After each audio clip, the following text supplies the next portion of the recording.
Տիկին Հակոբյան, ճիշտ հասկացա, որ դուք նկատում եք ժողովրդի ճնշման ներքո նաև ընդդիմադիրները սահմանադրական նախագծին կողմ քվեարկելու այդ սցենարն եք դիտարկում։ Մենք որևէ սցենար չենք դիտարկում եւ ժողովրդի ճնշումը ո՞րն է, ժողովուրդն է իշխանությունը եւ պատգամավորներն են քվեարկում, այդ դա ուզում ասեմ։ Բայց այդ նույն պատգամավորները չքվեարկեցին, որ Նիկոլ Փաշինյանը դառնա վարչապետ։ Դա ճնշման արդյունքն է։ Այո, որովհետեւ ժողովրդինն է իշխանությունը, եթե ժողովուրդն ուզի, որ ինքը ունենա այդ սահմանադրությունը, ասում հանրային կդրվի քննարկման եւ ժողովուրդը կունենա հնարավորություն իր կարծիքն արտահայտելու, ուզում է թե ոչ, հետո արդեն կհասկանանք ժողովուրդ։ Իսկ կարող է այդ նախագիծը ներկայացնենք եւ ուրեմն պետականամետ մտածողությամբ ընդդիմադիր падգամավորներ ելույթներ ունենան ու պաշտպանեն այդ սահմանադրությունը։ Դուք բացառում եք։ Եթե լավ բան լինի, միգուցե իրենք էլ աջակցեն։ Իսկ Կոնջորյանի մասով Ես արդեն պատասխանել եմ, բայց ես էլ նորից պատասխանեմ։ Պարոն Կոնջորյանը բավարար չափով պատասխանել է հարցերին, ամենասուր հարցերին, պարզաբանումներ է տվել, բայց մենք ընտրում ենք խորհրդարանի փոխնախագահին, ոչ թե հայփոստի որևէ պաշտոնյայի։ Բայց դուք հաշտ եք, Տիկին Հակոբյան, որ մի կառույց աշխատում է ըստ հրապարակման վնասներով եւ տնօրենը $10,000 է ստանում։ Ես ուրիշի աշխատավարձերը չեմ հաշվում, բայց ինքնաֆինանսավորվող հիմնարկ է եւ դուք ասում եք, որ որոշ տեղեկությունների ես հստակ տեղեկություն չունեմ, պարոն Թունյանը, որը ժամանակին ներգրավվածություն ունեցել է նաեւ խորհրդում աշխատելու այդ կառույցի, շատ հստակ ներկայացրեց նաեւ իր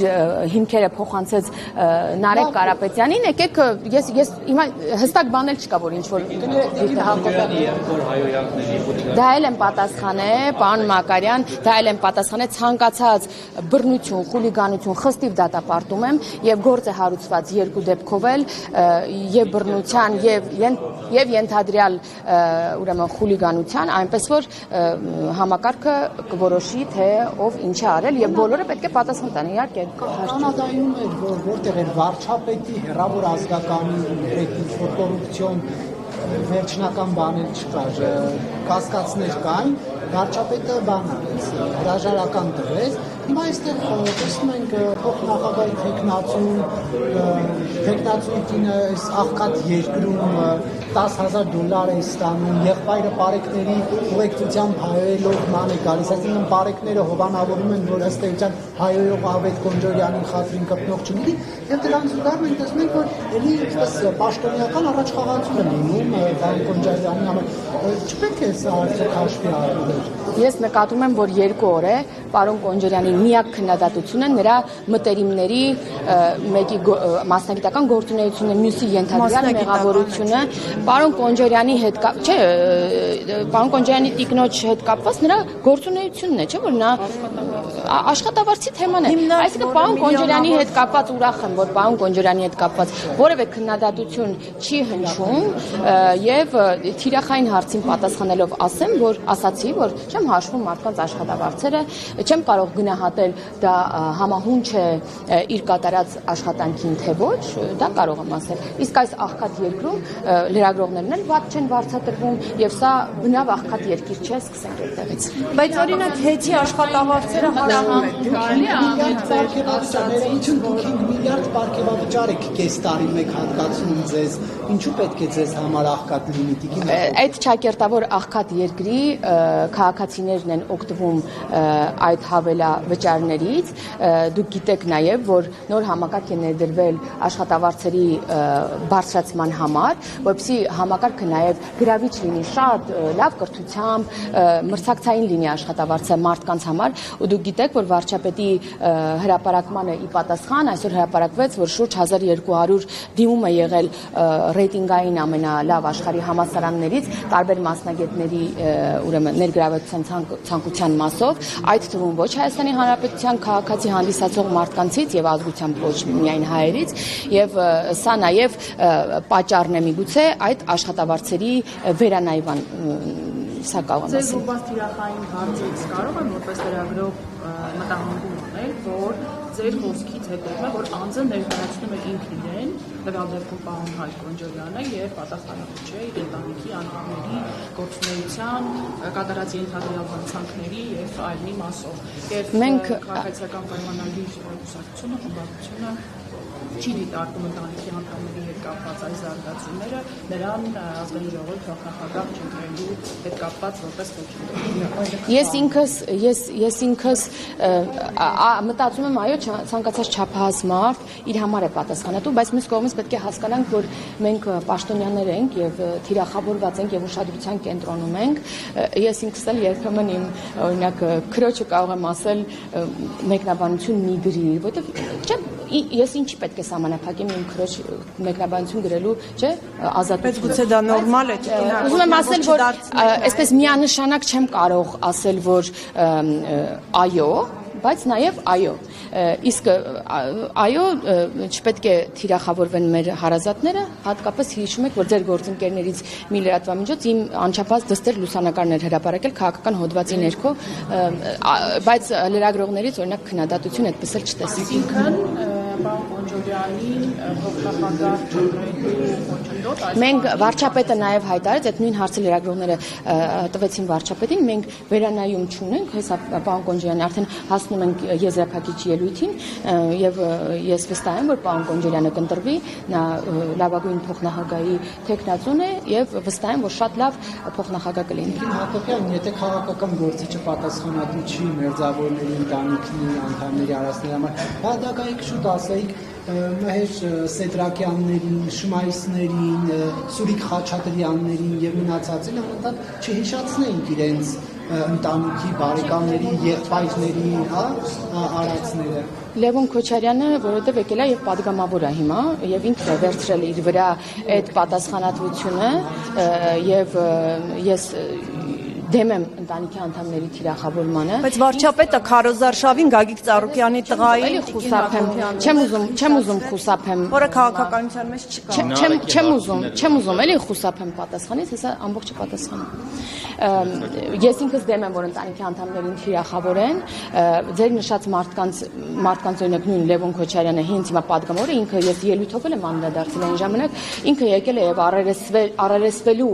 իր հոր արածների հետ, որովհետեւ իր հայրը այդ խմբակցության առաջին համարն է եւ վարչապետի թեկնածուն։ Հիմա իրանց խմբակցության բոլորը, ինչպես ինձ հիմա կարող եք վարչապետից չէ նույն հարցերը տալ, ես պատասխանատվություն կրում եմ, որտեղ իշխանություն եմ լսում, նույնը Լևոն Քոչյանը։ Ձեր նշած մնացած անուններից էլ ես որ լսում եի, այդ բոլորը ներգրաված են եղել տարբեր բաներում, օրինակ, չգիտեմ, ինչ որ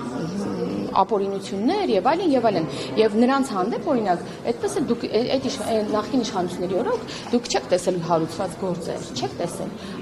եւ խնամքով թաքցված է եղել, բոլորս իմացել ենք ով ինչ է անում։ Մի հատ հիմա Երևանը հələ մեծ համայնք է, մի հատ գնացեք փոքր համայնքներ, գնացեք նույն ձեր ասած Սուրիկ Խաչատրյանի մարզ գնացեք, հələ տեսեք այնտեղ ինչեր է արել, ով չգիտի ով ինչ է արել, իրենց բարեկամներն ինչեր են արել։ Չէ, պատասխանատվության հարցը որ ասում եք Տիկին Հակոբյան, ընտանիքի անդամի Ես չասեցի, չէ, որ պատասխանատվություն չի կրում։ Ես ասացի, որ մենք պետք է հասկանանք, որ մենք ուշադրության կենտրոնում ենք եւ որոշակի մեր բարեկամներն էլ սահմանափակված են։ Ես իմ աղջկա դպրոց աշխատում եմ շատ քիչ գնալ, որովհետեւ դա որոշակի բան չընկալվի, էլի։ Ծնողական ժողով էլ չեք գնում։ Երբ որ եթե նիստ չի լինում, անպայման գնում եմ, սեպտեմբերի 1-ին եմ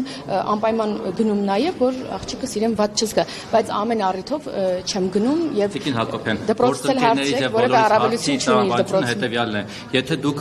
Սուրիկ Խաչատրյանից, Մհեր Սեդրակյանից, մյուսներից պահանջում եք, որ պատասխանատվություն կրեն իրենց զավակների, եղբայրների, հարազատների վատ արարքների համար, քաղաքական պատասխանատվություն ամենաթարմը Գագիկ Ծառուկյանն էր, էլի, որ վարչապետը պահանջում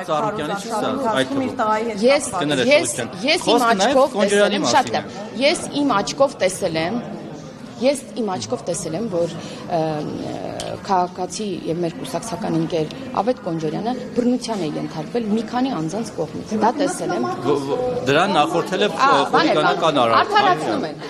Չենք արդարացնում։ Ես ձեզնից չեմ։ Իսկ դուք արդարացնում եք հայոյելը։ Իսկ դուք լսում եք ինչ եմ խոսում։ Ասում եմ հայր եւ մայր է հայոյել այդ մարդկանց տան մոտ բարեկամներ։ Կթողեք ես խոսում եմ, ես միջև էլ այդ մեկնաբանել եմ, էլի, եւ ասել եմ, որ եւ հայհոյան կողմ եւ բռնությունը խստիվ դատապարտում։ Երկու դեպքում հարցված է գործը։ Լավ է Կոնջորյանի կողմից հայոյանը, դատապարտում չի կատարվում։ Ասում եմ իմ աչքով Ես դեռ վերնագիր եմ դրել, ոչ։ Ես իմ աչքով տեսել եմ բռնությունը, դատապարտում եմ։ Ենթադրյալ հայոյանքը չեմ տեսել, բայց եթե եղել է, ես խստիվ դատապարտում եմ։ Իմ ալիքում կար, դուք էլ հետևում եք, վստահ եմ տեսել եք Տիկին Հակոբյան։ Չեմ տեսել, հիմա անկեղծ Շատ լավ, տեսել։ Տիկին Եղել է, Հակոբյան։ հավատում եմ քեզ, ասում եմ խստիվ դատապարտում եմ։ Նորից կրկնեմ իմ եւ գործընկերներից հարցը։ Խոսքը քաղաքական պատասխանատվության մասին է։ Մարդու եղբայրը իրեն առերևույթ խուլիգանական արարք է թույլ տվել, նրան ծեծել են էլի ձեր թիմակիցները, ԿՊ անդամ, երկուսը թող պատասխանատվության ենթարկեն քաղաքական։ Երկուսի հետ կապված է։ Շատ լավ, հիմա թող իրեն եղբայրները այստեղ բանան, ինչ բարոյական իրավունք կա։ Քաղաքական պատասխանատվության հարցն է Տիկին Հակոբյան։ Գործ է հարուցվել ախր։ Քաղաքական պատասխանատվությունը Դուք հիմա օրինակ եք բերում։ բերում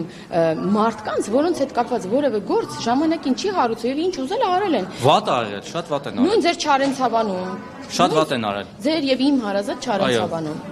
Ինչ են արել մեր Չարենցավանում։ Չկար բան Չարենցավանի բան, մարզպետ նշանակված բան, քաղաքապետ, չգիտեմ նշանակված։ Չգիտեմ, դուք եթե գտնում եք որ ոչ մի բան չի արել։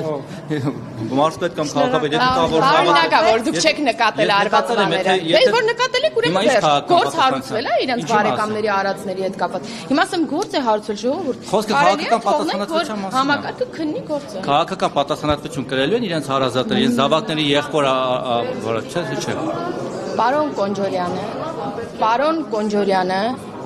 Պարոն Կոնջորյանը մեր լավագույն թիմակիցներից է,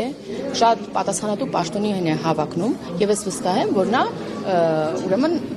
ընտրվելու է եւ շատ լավ համակարգել է։ Երբ Ռուբեն Հայրապետյանը Թարմացել ունեցավ դեպքը Ռուբեն Հայրապետյանի հարազատները չէին, թիկնապահները ծեծեցին, մարդ սպանեցին։ Ռուբեն Հայրապետյանը ճնշման ներքո քաղաքական պատասխանատվություն ստանձնեց եւ կդրեց մանդատը գնաց։ Հիշում եմ, բժիշկի էին, չէ՞, ծեծել։ Այո, վատ են արել։ Ծեծել են, սպանել են նախկիների երրորդ են վատ նախկիների։ Շատ լավ։ Ես ուրախ եմ, որ դուք այս երկու դեպքերը բերում եք իրար կողք եք դնում եւ քաղաքացիները կարող են դուք նաեւ կարող եք հիշել Պապլավոկի դեպքը, բայց որի համար մինչեւ այսօր որևէ կարող եք մարտի 1-ը բերել օրինակ, որը համարում են, որ այդ քաղաքացիները բանը անմեղ զոհեր չեն։ Այսինքն տենց բան եք էլի անում։ Բերում եք համեմատում եք ես ուրախ եմ, որ ձեր բերած օրինակները այս էլի քննադատելի օրինակի կողքը դնելով քաղաքացիները կարող են տարբերություն տեսնել մեր եւ նախկին իշխանությունների